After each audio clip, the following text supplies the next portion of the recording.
My name is Blake. I'm an alcoholic and I'm a drug addict. My sobriety date is May 21st, 2015. So I've been sober for a little over a year now, almost coming up on 13 months. I'm originally from Philadelphia, the suburbs, actually from Bucks County. I came down to Florida in 2007. I was mandated by the courts. I came down here on felony drug charges, and I went into a treatment center in 2007 for about 10 months, and I basically got felony charges, and I had to handle some things up in Philadelphia, so I'm back up to Philadelphia, and then moved back down to Florida, and I've been down here since then. And I stayed sober for about 18 months in 2007 up until almost 2009, and didn't really work a program, didn't follow any suggestions. I was really young, and I eventually got high, and I went on a long run from about 2009 till 14. There were several treatment centers in the middle of that time span.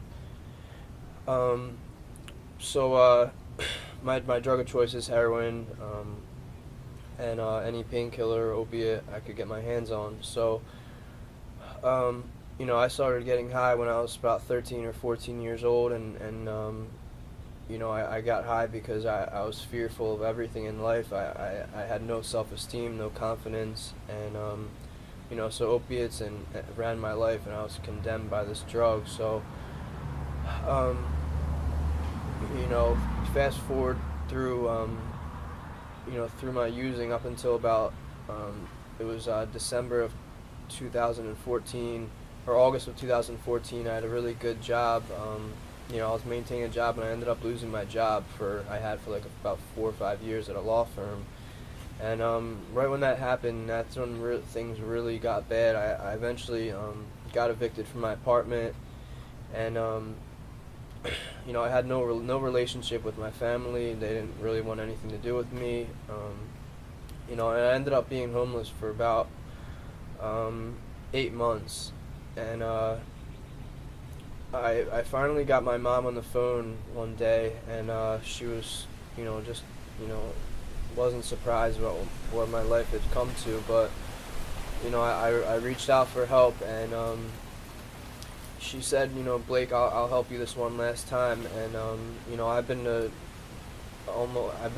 8 treatment centers, about 10 detoxes, and she said, Blake, I'll help you out this one last time. And so she had to pay cash to get me into a treatment center, and this was in West Palm Beach, and then they eventually sent me up to Vero Beach, and I did 30 days in a treatment center, and once I got out of there, I had all hopes of continuing the suggestions that I was taught in this treatment center. And I got out, and I went into, I guess you could say, a sober house. It was me and 2 other guys, and these guys weren't doing the deal, and I got like 90 days sober at that point, and then I eventually got high, and this was in around January of 2015, February 2015.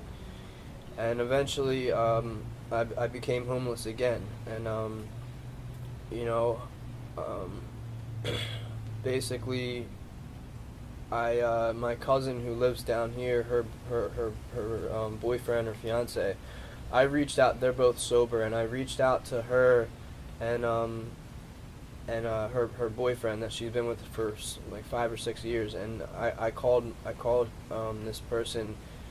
And I told him what was going on with me, and how like I had no hopes, and I basically wanted to kill myself, and I wanted to die. And I told him the situation with my family, and like how they were pretty much finished with me, and like I broke their hearts again. And this person, mind you, he had nine and a half years sober, and I asked him for help, and I didn't really know what to do. And the calling my mom for rehab again wasn't in the cards. So he had 9.5, 10 years sober, almost 10 years. And this person suggested me to call Healing Properties, So this guy isn't like just fresh out of Healing Properties. He's been around Delray Beach for a long time, almost 10 years again, and so I knew right off the bat this person is suggesting me to contact this halfway house, that obviously this place is going to be legit, and it's he has good intentions of where to send me.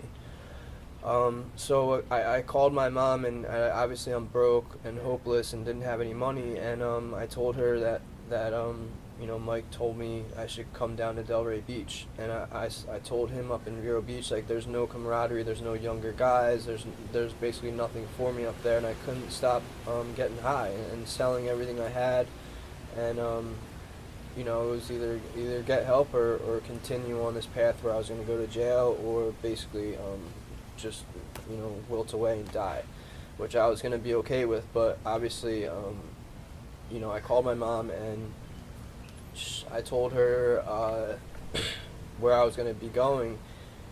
So she contacted the person who ran Healing Properties at the time, and I obviously couldn't stop getting high, and I went down. It was like on a Monday, and he's like, listen, come in on a Thursday. I need you to be clean for when you come down. And I tried, and that day I got high, and then like Tuesday came around and I got high, and Wednesday I came around and I got high, and then Thursday I called him and I said, listen, dude, I'm gonna kill myself today if I can't get in there. And he said, listen, just come down and we'll talk. And I told my mom, listen, I don't know if he's gonna let me in, because I just can't stop getting high.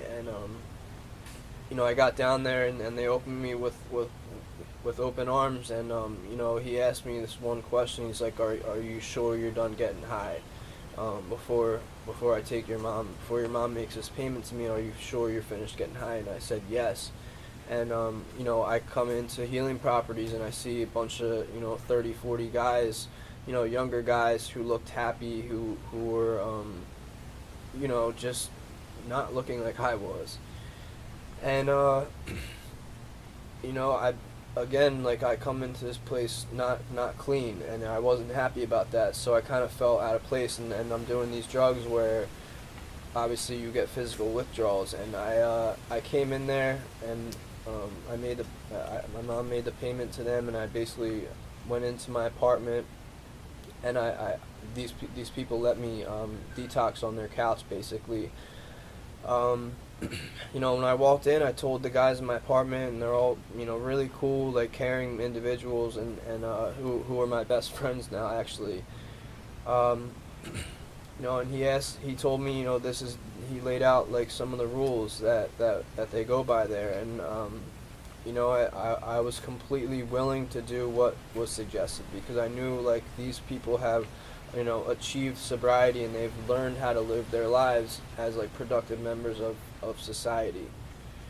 And like the suggestions aren't crazy. It's like, wake up in the morning, make your bed, clean up a little bit, make sure there's no dishes in the dishwasher in the sink, and when you first get there, you're suggested to go out and look for a job, and make meetings every single day, and find a sponsor, and and do the work with the sponsor, because the whole point of this thing is to get a sponsor and go through the 12 steps of Alcoholics Anonymous, or whatever whatever you choose to do, NA, AA. I choose AA, and it's to achieve a spiritual solution where I didn't have that, and to have this psychic change where my whole outlook on life has changed. And basically Healing Properties, it's separate from a lot of different places, because I feel like down here there are a lot of halfway houses, there are a lot of treatment centers, but like they're in it for the wrong ideas. Like there's a lot of halfway houses where you can just pay your rent. They don't really care what you do as long as you pay the rent. Here, I've seen them, suggest that guys need to leave it, even if they're not getting high, that if they're not doing the work as far as getting to meetings, going to see their sponsor, doing the 12 steps of Alcoholics Anonymous, and like doing the simple suggestions as far as like, we clean every Sunday. and like they'll ask you to leave because there's that bed that you're using could be used for someone who wants to get sober. um, and also like, a lot of the guys there, like if you're going through something like that's, there's several apartments, and like there's 6 guys to an apartment, and like, we hang out as like a group. And like, because you come into this place, or at least I did, that I didn't know a single individual, and like all the guys there were like so cool, and like, like they can tell when you're not doing well, or like, you can talk to them about, just personal things, and like they won't judge you. And the guys that work there are awesome too. Like you can, these guys have like years of sobriety, and like they know how to stay sober. And like you can talk to them about anything, and like we hang out like as groups, like at night, like we'll play spades, or like, play video games, or just like go out to eat, and like do normal healthy things. And like, we hang out at night, watch movies at the apartment, and like, it's just like a fun environment. But like the whole thing is like we're all against, like, in this war of trying to get sober and stay sober, and like it's all like like the camaraderie is there is amazing. And like I found, like, I kind of got into like a repetition of what I did during the week. Like I'd wake up, and go to work, and come home, and like we'd go to the gym for a little bit, and then we'd come home and shower, go to a meeting, and then like we'd grab something to eat. And like there's a curfew which is suggested, which is 11 o'clock on the weekdays, and then it's 2 a.m. on Friday and Saturday nights. And like I abided by those by those curfews because it was suggested of me. And like if we were running a few minutes late, you give them a call, like you do the responsible thing, like, hey, I'm 5 minutes late. Like they were cool with that. And like I just followed exactly what was suggested, and like it wasn't a crazy, they didn't have me like, doing anything crazy. It was just like normal things that, I just somehow missed upon that. And like it's a struggle. It was a struggle in the beginning, but like there were guys around me that cared about me and like were there for me. Like if I didn't have any money for food, like they would, make food for me, or like spot me money for food. And like, like this place like saved my life. Like I didn't go to a expensive treatment center or a detox. Like I had guys around me, and I was willing to do what was suggested of me to get sober. And like now I have a little over a year sober, and I still go back to Healing Properties. One of my best friends actually works there now. Just to like check up on guys and like meet new guys, and like I sponsor guys today. And I'm like a man of like integrity. Like if I'm asked to be somewhere, I will be there to pick you up. Or if I say I'm gonna answer my phone, I answer it. And like this place, like like I kind of feel like, if you want to learn how to like run a 4-minute mile, you don't learn how to run it from someone who does it in 8 minutes. You do it with someone who does it in 4 minutes. So like guys who have time, who have been there for a long time, like I talk to them, and I talk to guys who work there, and different guys come in there who don't even live there, who were previous clients, come in there, and we just talk. And like it's honestly, this place saved my life. And today, like, I actually, the 2 guys that I live with now, I met at Healing Properties. We have our own apartment. I go to work during the day, and I still do the same things that I did in the beginning that was suggested. Like, I wake up, I make my bed at my own house, which I don't have to do, but it was suggested, and like, you kind of, you just do what you did in the beginning, which like the directors and like the guys who worked there at Healing Properties suggested. And like we actually at our apartment, we still clean on Sundays. Like we're not told to do it, but like it's just like an easy, quick thing. You clean the apartment, like you sweep up. Like it's just like simple things that like guys like myself, or I didn't learn and I didn't really care about. But now after getting sober, I do those things on Sunday. Not because again I have my own apartment, I pay my own bills. I just do it because it's just like a repetition. And like I still, I do the same things. I wake up, I go to work, and I come home, and I go to the gym for a little bit, and then I go to a meeting, and then I come home and do the same thing. And like, you know, on the weekends we go out like with the guys who I've all met at Healing Properties down here. Obviously outside of my sponsor and my sponsorship family, which I hang out with those guys a lot too. But like everyone I hang out with now, I met at Healing Properties, and like they're all still sober today. And you know, like I really owe my life to Healing Properties. Like it saved my life. Like they didn't have to take me in there. Like I couldn't stop getting high, and like they gave me a shot, and like I ran with it. You know, and like I suggest whenever I see someone like who's struggling, or you know, any guys from up north who contact me about trying to get sober, I always tell them Healing Properties or Recovery Boot Camp.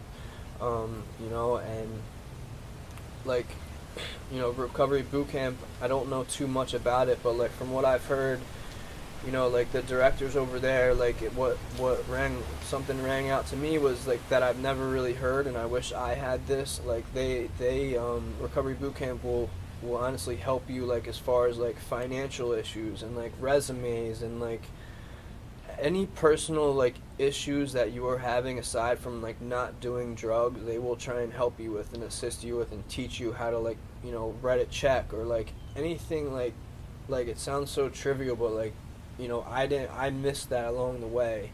Like I might have been present in school, but like my mind wasn't comprehending anything because I didn't care.